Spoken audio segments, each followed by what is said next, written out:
Welcome to the Nagual Zone. My name is Anaam. Let's talk about relationships. Specifically, a question that Lena Voiles asked in a video that I did, link is coming up, called The Warrior's Perspective on Love. And she made a really interesting comment. So, when a person you have chosen to love is going through cycles of interested, disinterested, interested, disinterested, and you feel yourself being pulled into that cycle, what can you do to free yourself from the pull of the cycle and get back into your impeccability? Excellent. Good question. This is more common than you think. This push-pull scenario where typically one party out of the two is going through this interested, disinterested. Sometimes they're very keen, other times they're not keen, and you're kind of like left hanging, wondering what's going on, what kind of ground are you standing on as regards this person, right? Usually what happens is when you find yourself in that scenario of the other person being interested, disinterested, you have to start to gauge what's really going on. And what I mean by that is that other person being manipulative? Is the interested and disinterested game their way to retain some measure of control so that you are constantly unsure of where you stand with this person, right? So a lot of people power trip on this. Most of the time, they don't even know that they are power tripping in that way. Now, once you are caught in that, it can be quite hard to extricate yourself from that net, from that power play that's going on. That person is making a bid for power. And how do you handle it? The whole thing comes down to the power of availability. The mechanics of energy in this is what has happened is you have become or allowed yourself to become too available to the vagaries of someone else's comings and goings. You have made yourself too available.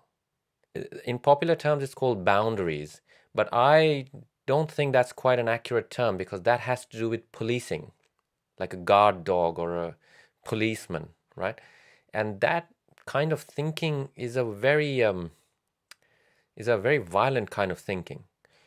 I love the Toltec explanation which Don Juan gave to Carlos Castaneda when he introduced him to the idea of availability, energetic availability. And he said to him, your problem is you're too available to everything. You just willy-nilly open yourself up and just become available with your time, your resources, and your energy to any old thing that comes along that takes your fancy, right? So I'm not saying that these kind of situations are to be taken lightly, that people just willy-nilly fall into them. It's not the case. We do end up in them. I have had that experience in myself. Many, many years ago, I had that experience. It was a great experience because I learned and I changed. And I answered this question for myself, what to do in such a situation. First, when you have determined whether they are power tripping or are they genuinely confused, it can be quite hard to see. Here's where you must commit whether you are going to be available to this person or not. Unfortunately, in most cases, there's no two ways about it. If you start playing the waiting game, I will wait till they make up their mind. That's very wearing on your spirit. That's very costly. It costs a lot of personal power and a lot of energy to play the waiting game. I will play the waiting game and I will wait till they make up their minds. Till they wake up and make up their minds. You don't want to play that game. You want to be in control of your energy at all times, right? Especially as a warrior. You want to be constantly at the center of your own power. You decide when you are going to be available, for how long, and what quality of interaction you would like to extend to whoever it is. This could be the checkout staff at your supermarket, all the way up to your husband, your children, or your wife, your children, your mom, dad, whatever. This principle applies universally to every relationship. The warrior must constantly discern. I love this word, discernment, because it implies a level of experience, trial and error, having learned from making mistakes, and then arriving at an instinctive sense of discernment. Your body will know whether this person is holistic for you, whether this person has something to teach you. Your body will know whether you are addicting to this person, whether you are enabling their addiction. Are you codependent already, waiting for them to make up their mind? You don't want all of this. You don't want this in your life. So you got to decide, how much is my time, energy, and investment worth in this person? For that, you have to look to how much you respect this person. Don't look at how much you love this person. That will give you the wrong reading every single time. Love and respect are two very different things. Look, we can love our parents, but we may not respect them. We may love our brother or our sister or our sibling. We may love them to bits, but we may not respect them. You see what I mean? We may love our alcoholic brother, but obviously we don't respect them because they're not commanding that respect just yet. So love and respect are two different things. And as a warrior, I would recommend you to navigate from who do you respect and how much do they have your respect. Love and hate doesn't come into it. You can hate someone and really respect them. That's a much better navigating option. So find out in yourself, determine how much do you respect this person. And if you don't respect them, don't bother. Walk away. It's not worth it. It's not worth it in the long term, honestly. It will cost you. If you respect this person, really, like, they have something that you feel is worthy of respect, that commands your respect, then you must take refuge in your inner silence, assuming that you have worked very hard and diligently for a long time to accumulate a big, good reservoir of inner silence within you. Your body is, in Sanskrit, there's a great word called shant. Your body is shant. Your body is tranquil. Your body is at rest. You must rest in that inner resting and simply be there. Let the other person come as they wish, go as they wish. You don't come out of that inner silence, that inner resting. Now, inner silence does not mean some kind of navel-gazing exercise or retreating in some kind of virtual cave in your head. You got to live life. But we can navigate our day-to-day affairs. In fact, a warrior is required. This is basic training, boot camp training for any warrior, is required to be able to live their day from waking to sleeping and beyond, in dreaming as well. Inner silence is greatly required. They are required to go through their day with a modicum of inner silence already embedded, already in place. That's what creates that divide between the average man, who is full of noise, their body is agitated, they are restless, their body is restless, their mind is restless, nothing is at peace, nothing is at rest, against the warrior who can sit silently, literally, with vibrant alertness for as long as they wish, doing absolutely nothing, and perfectly tranquil, not restless, not getting agitated, because their body has acquired, cultivated, all those words imply work, right? A measure of inner silence. Once you have that restfulness within you, it's very easy to live as a easy come, easy go principle. Easy come. Hey, you like me, I like you. I feel attracted to you, you feel attracted to me. Excellent. Let's rock. Oh, haven't heard from him in 3 days now. I don't care. It doesn't matter to me. I'm not gonna hang around by the phone or on my WhatsApp messaging, constantly waiting. Oh, have they said anything? Have they said it? That's not restful. You have become too available. We have opened the gates too wide and all your energy is just flooding out. You might as well just flush it down the toilet. It's doing you no good, right? So you've got to learn to be a responsible steward of your energy. Remember, your energy can be called as you can term it as a divine energy.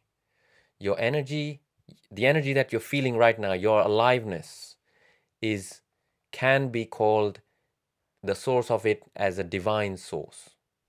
Do you know what I mean? There's no other good word for it in English. There's plenty of words for that in Sanskrit, but that's gonna, not serve the purpose here. So if you are able to rest, we are able to give complete freedom to the other person. Easy come, easy go. I get to command when I choose to be available, when I choose to be not available. In other words, do not deviate from your life currents. Do not deviate. Do not, as soon as you see that interested, disinterested thing is happening, wait, watch, verify that it is so, and stop deviating from your life current from that then on. Do what you need to do. If they come, they come. If they go, they go. And I promise you, if your inner silence is impeccable enough, the situation will resolve itself. One day you will never hear from that person again. That mismatch in inner silence will be too much for them to bear. They will see that you are not playing that game. You're not enabling their power tripping. They'll move on to somewhere else where they get that flow going of their petty tyranny, really. It's a very, very small fry petty tyrant you're dealing with, really. So that is the way I would do it. Secondly, if you've already been hurt by this, right, or sometimes people go through a string of, their body instinctively learns to be attracted to the wrong kind of people. I know, because in the martial arts, well, not martial arts, self-defense world, I used to train with battered women. I don't even like that word. What the hell is a battered woman? But domestic abuse kind of situations.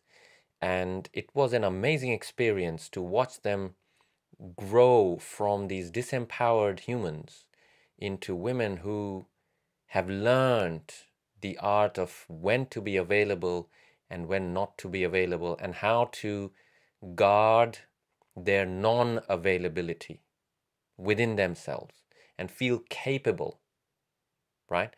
But they were left with the hurts. They went through few abusive relationships. They instinctively got attracted to the wrong kind of guys all the time. It happens to guys as well. Instinctively happened to me for years. I would instinctively be attracted to the wrong kind of women for me, wrong kind of girls for me, especially when I was a teenager. And beyond, for many, not decades, but quite a while. I ended up predicting, in that whole party that you went to, or that gathering, whatever you went to, that girl is so attractive, right, to me. And I was able to predict exactly what kind of girl I was being attracted to, what makeup it was. And once I could predict the pattern in my body, I started changing it. Now here's a good way to change it. I'll tell you this one. This is the way I changed it after I got hurt very badly. This is decades ago now. What I did was, amongst other things, I did quite a few other things after the fact.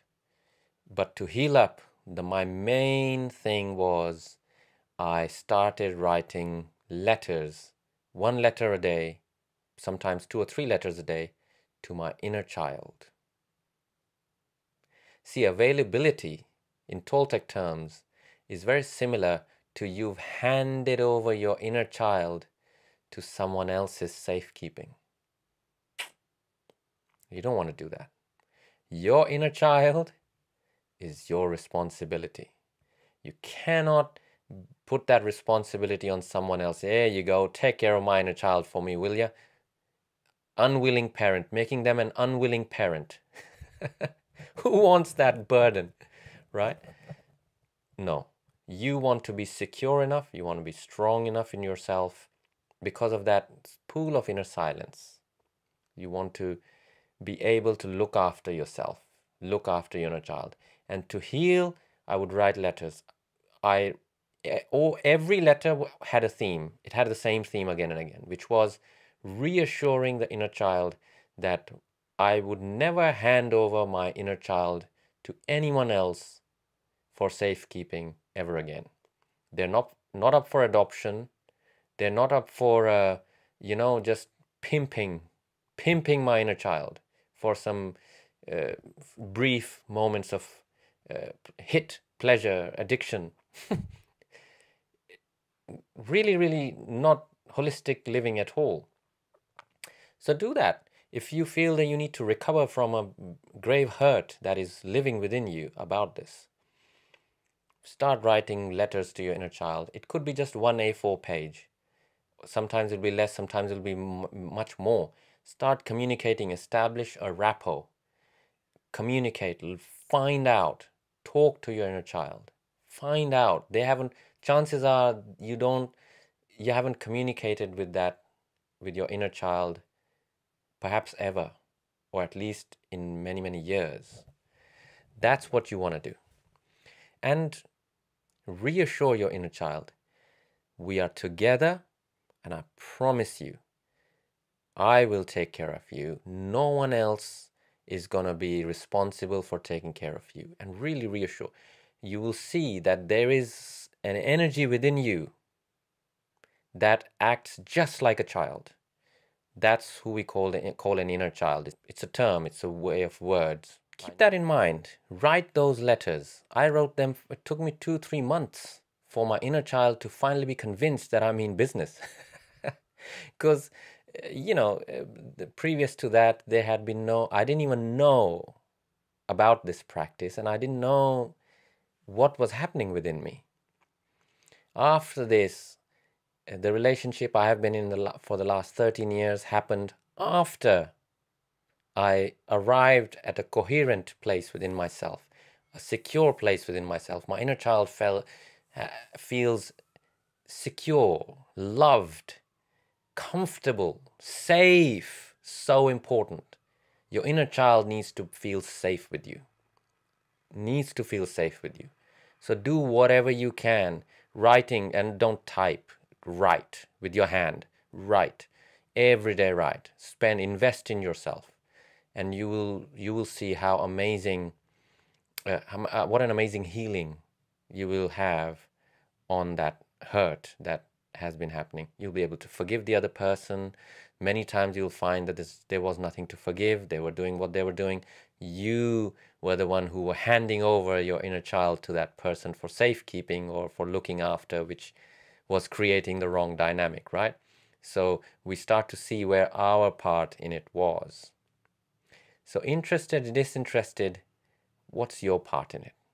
Start from there. Start from the inner child. You will always end up healing in a healing place with it. Hope this helps. Let me know in the comments what you think about this.